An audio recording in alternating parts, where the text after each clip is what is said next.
SV6 news కు స్వాగతం. ముందుగా హెడ్లైన్. మా పిల్లల్ని చదువుకోవడానికి పంపిస్తున్నామా, చంపుకోవడానికి పంపిస్తున్నామా? గ్యారా మల్లేష్. మా పిల్లల్ని చదువుకోవడానికి పంపిస్తున్నామా, చంపుకోవడానికి పంపిస్తున్నామా అని బీఎస్పీ ఇబ్రహీంపట్నం అసెంబ్లీ అధ్యక్షులు గ్యారా మల్లేష్ ప్రభుత్వాన్ని ప్రశ్నించారు.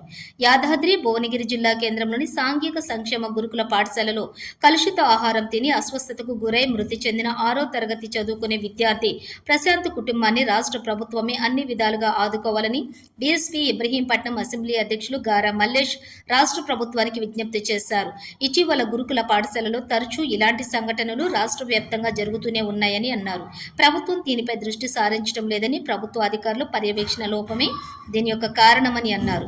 గతంలో ఇదే భువనగిరి గురుకుల పాఠశాలలో 2 అమ్మాయిలు చనిపోవడం జరిగిందని, అది మరొక ముందే సూర్యాపేటలో ఇంటర్ చదువుతున్న విద్యార్థి ఆత్మహత్య చేసుకోవడం జరిగింది. వీటన్నింటికీ కారణం ప్రభుత్వ నిర్లక్ష్యమే అని, ఇది ప్రభుత్వం చేసిన హత్య అని మండిపడ్డారు.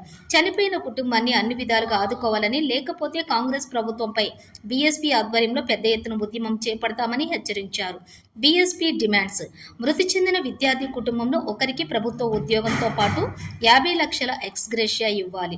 2, భవిష్యత్తులో ఇలాంటివి జరగకుండా ఉండాలంటే ప్రతి గురుకుల పాఠశాలలో ఒక కౌన్సిలింగ్ హెలికాప్టర్ని నియమించాలి. నాణ్యతమైన ఆహారాన్ని అందించేందుకు ప్రత్యేక దృష్టి సారించాలి. విద్యాశాఖ మంత్రిని వెంటనే నియమించాలని బీఎస్పీ డిమాండ్ చేస్తుంది. తెలంగాణలో గురుకుల పాఠశాలలకు మా పిల్లలని చదువుకోవడానికి పంపిస్తున్నామా లేక చంపుకోనికి పంపిస్తున్నామా తెలియని అయోమ పరిస్థితుల్లో నెలకొంది.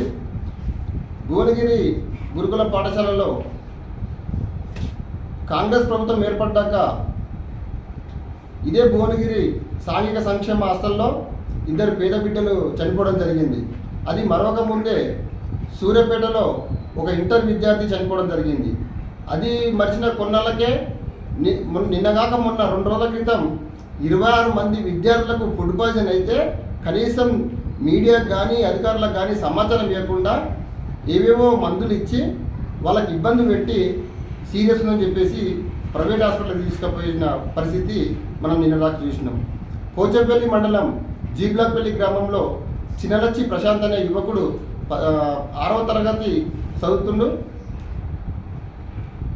ఫుడ్ పాయిజన్ వల్ల 3-4 రోజులు కనీసం బెడ్ మీదకి వెళ్ళి లేవకుండా కనురెప్పలు కూడా అంటే ఓపెన్ చేయకుండా చూడకుండా బెడ్ మీదనే చావు బతుకుల మధ్య చనిపోయాడు. అంటే ఈ కాంగ్రెస్ ప్రభుత్వం గురుకుల పాఠశాలల్లో అసలు నాణ్యమైన విద్య అందిస్తలేదు, నాణ్యమైన ఫుడ్ అందిస్తలేదు. కనీసం అక్కడ కౌన్సిలింగ్ చేయడానికి సైకాలజిస్టులను కూడా ఇయ్యలేని పరిస్థితి. అంటే మొత్తానికి కాంగ్రెస్ ప్రభుత్వం పేద బడుగు బలహీన వర్గాల పిల్లలు చదువుకుంటే మమ్మల్ని ప్రశ్నిస్తారు, మాకు ఉద్యోగాలు కావాలంటారు, రాజకీయం ఎదుగుతారనే కక్ష సాధింపుతోనే ఇవన్నీ కూడా, ఈ మరణాలన్నీ కూడా ఈ కాంగ్రెస్ ప్రభుత్వం చేస్తుందని చెప్పేసి మేము బహుజన్ సమాజ్ పార్టీ తరఫున హెచ్చరిస్తున్నాం. గురుకుల పాఠశాలలో ఎప్పుడు చూసినా ఏదో ఒక వార్త ఫుడ్ పాయిజన్ అయిందని, ఆత్మహత్యలు చేసుకురని, ఎవరొకరు వేధింపు ఇస్తారని, వార్డన్ వేధిస్తున్నారని, ఈ హత్యలన్నీ కూడా కారణం ఎవరంటే ఇప్పుడున్న కాంగ్రెస్ ప్రభుత్వమే. కాబట్టి బహుజన్ సమాజ్ పార్టీ తరఫున మేము డిమాండ్ ఏం చేస్తున్నామంటే, ఈ చనిపోయిన చినలచ్చి ప్రశాంత్ అనే యువ కుటుంబానికి ఏదైతే 50 లక్షల ఎక్స్గ్రేషియా ప్రకటించాలి, వాళ్ళ ఇంట్లో ఒక ప్రభుత్వ ఉద్యోగం తప్పకుండా ఇవ్వాలి. అదేవిధంగా గురుకుల పాఠశాలలో నాణ్యమైన విద్య బోధిస్తూ అధ్యాపకులను ఏర్పాటు చేయాలి, నాణ్యమైన ఫుడ్ అందించాలి. ప్రతి గురుకుల పాఠశాలలో ఒక సైకాలజిస్టు ఏర్పాటు చేయాలి. ఇవన్నీ కూడా ఏర్పాటు చేస్తే పిల్లలు చదువుకోనికి వీలుంటుంది. లేని ఏడల బహుజన్ సమాజ్ పార్టీ తప్పకుండా మేము ఒక యుద్ధం అయితే చేయగలడానికి సిద్ధంగా ఉన్నాం. మీరు తప్పకుండా ఈ చనిపోయిన చినలచ్చి ప్రశాంత్ కుటుంబానికి న్యాయం చేయాలని చెప్పేసి మేము డిమాండ్ చేస్తున్నాం. Thank you.